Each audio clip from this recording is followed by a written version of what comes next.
There is no NBA playoff team with more individual player pressure than the Philadelphia 76ers. Both Joel Embiid and James Harden have been successful on their own terms as individuals in the regular season, but now as they come together, they have much to prove in the postseason. The Sixers have had many iterations of teams over the last 5 years, but all of those roads led to the same outcome: disappointment. In 2018, the young duo of Joel Embiid and Ben Simmons finally had their opportunity to make some noise in the playoffs, and they fell short in 5 games to the Boston Celtics in the second round. In 2019, the Sixers attempted to assemble a roster stacked with talent, and they did. Tobias Harris and Jimmy Butler joined forces with Ben and Joel. The Sixers won 50-plus games for the second straight season, and they would find themselves in the second round once again. A hard-fought series capped off by some nightmarish bounces. They would fall short in 7 games. In 2020, the COVID-barren NBA season was an interesting one, as the Sixers decided to give a lot of money to Al Horford. The roster construction was interesting, as Jimmy Butler parted ways and headed to Miami. The core nucleus remained in Ben, Joel, and Tobias. Eventually, the Sixers will meet Boston once again. They got swept in the first round of the playoffs, coming up short again. In 2021, Daryl Morey came to town and retooled the roster a bit around their core 3 players.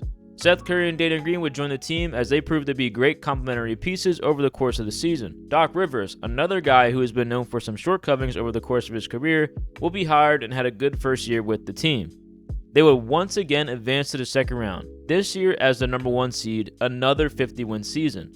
They would play the Atlanta Hawks and would be heavy favorites to win the series. The team would find a lot of ways to throw this series away as they come up short once again in 7 games versus Atlanta. Goes to the basket. Boy, Simmons, uncontested, had a layup. The 2022 season was an interesting one with Philadelphia, as the Ben Simmons drama plagued the majority of the regular season. In the end, Ben Simmons would net them James Harden. The fit between Joel and James wasn't perfect to start, but you could see the foundation building. They would head into the playoffs as the 4th seed behind another 50-win season, their 4th in 5 seasons. Joel finally had some playoff-defining moments, dominating in the first round versus Toronto as they would eventually win their series in 6 games. In the second round, they met with Miami and would once again come up short, losing to the Heat in 6 games. There's a lot more that's beneath the surface with all of these losses. Bad bounces, bad decisions, injuries, the list goes on and on and on and on. At the end of the day, it's been a lot of coming up short for Joel in Philadelphia. James Harden is no stranger to shortcomings himself, as he hasn't been to the finals since 2012, despite being one of the best players to play the game in the last decade. Not all of that is on him, as he played against some dominant teams in his tenure in Houston, dealt with injury and a really weird scenario in Brooklyn, which has led him to Philadelphia. Doc Rivers by now is well known for choking in the playoffs, with a ton of bad stints in Los Angeles with the Clippers, and now a really bad series loss versus Atlanta with the Philadelphia 76ers. I think it's more complicated than a yes or no answer, but as a fan of the team, it just feels different this year. Let me tell you why. Joel Embiid, likely an MVP winner this year, has put together the best season of his career. He has dominated in numerous aspects. The most eye-popping of them all is the historic scoring. Joel averaged a league-best 33.1 points, 10 rebounds, and 4.2 assists this year. The numbers are gaudy, but the efficiency backs it up too. Joel's shooting splits this year are 54.8% from the field, 33% from 3, and just about 86% from the free throw line, equating to a 65.5 true shooting percentage, which is by far a career best.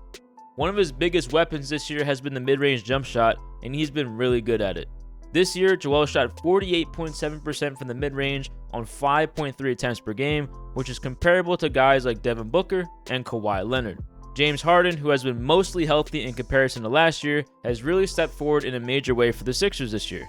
He averaged 21 points, 6 rebounds, and 10.7 assists per game, which is also a league best this season.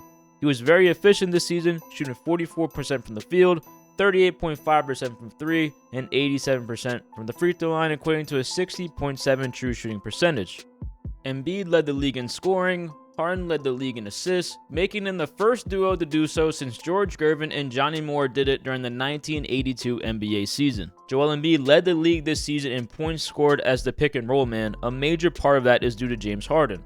The Embiid and Harden pick-and-roll has become one of the most deadliest plays in the NBA and is why both James and Joel are league leaders in their respective categories. James Harden had 618 assists in total this season, and 244 of those assists were all to Joel, which is the best passer to scorer assist duo in the entire NBA this season. That will make 39.5% of Harden's total assists this year buckets for Joel. For comparison, in second place is Jokic and Aaron Gordon with 155, an 89 assist total difference between first and second. The gap between first and second is the same as the gap between second and 90th place. When you look at the numbers that way, it's just crazy to see how far ahead of the game James and Joel are versus the rest of the league. It really has been magical to watch this duo orchestrate their offense together over the course of the season, and they will need to be laser precise over the course of the playoffs if they want to make any noise. Over the weekend, the Sixers matched up with the Brooklyn Nets for Game 1 on Saturday afternoon and looked absolutely dominant. The Nets' game plan out of the gate was to double Joel Embiid, and it didn't work very well. The Sixers set a playoff franchise record of 21 made threes, which helped lead them to a 20-point win over Brooklyn, 121-101. Joel Embiid led the Sixers in scoring with 26 points, 10 of those coming in the third quarter, where he finally had his first opportunity to assert his dominance. Harden also chipped in 23 points, a majority of them coming from behind the three-point line, while also being the floor general per usual as he dimed 13 assists to his teammates. On top of that, the other guys also stepped up. Tobias Harris had a very efficient 21-point performance, while he had 32 points in scoring off of the bench. Paul Reed is finally getting tick and is probably the most serviceable backup center the Sixers have had since Joel in Philadelphia returned to the playoffs. With all of that being said, is this the year that Philadelphia can finally conquer their playoff demons? I want to say yes, but it's a little more complicated than that. This season certainly feels different from a fan's perspective. It seems like Joel has reached a cerebral level on the floor where you just know what you're going to get from him from night to night. You can always count on at least 25 points from Joel. As you saw, he scored 26 in just 33 minutes while being frequently double-teamed. His ability to play out of the double team is one of his biggest advancements from last season to now. He still has a lot he could develop in that area, but where he is now will tremendously help himself and his team. Harden seems to have reached the perfect blend of passing first and scoring when it's needed. He will call his own number every so often, which is necessary, but his number one priority is getting everyone else going, which is sorely needed. Harden is one of the best passers to ever play the game, but after that, there isn't much playmaking chops on the rest of this roster. Harden certainly is heading towards the twilight of his career. As you can see at times, he just doesn't have the pop he once had after battling injuries over the last few years. As good as Harden and Joel are, the road ahead will certainly be a dubious one if things shake out how they're supposed to. It's important Philly doesn't play with their food and takes care of Brooklyn. After that, they will likely play Boston, a team that has had their number on plenty of occasions over the last couple years. If they manage to beat them, they will then likely have to play Milwaukee in the Eastern Conference Finals. If they beat the Milwaukee Bucks, they will face some tough competition as the Western Conference field is extremely talented.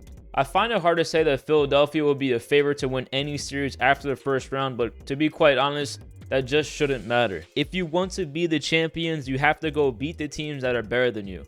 If Joel Embiid is truly the MVP this year, sometimes the MVP just needs to elevate their game to uncharted territory to get the job done. The Sixers have a long way to go, but it just feels different. At the end of the day, the team will go as far as Joel wants to take them. Years of losing, years of regular season success, all of the above, all the crazy things over the years that happened to Joel and this Sixer team. Regardless of how responsible Joel may be one way or the other, it all tracks back to him. If Philly wants to win the whole damn thing, then Joel Embiid has to go and take it.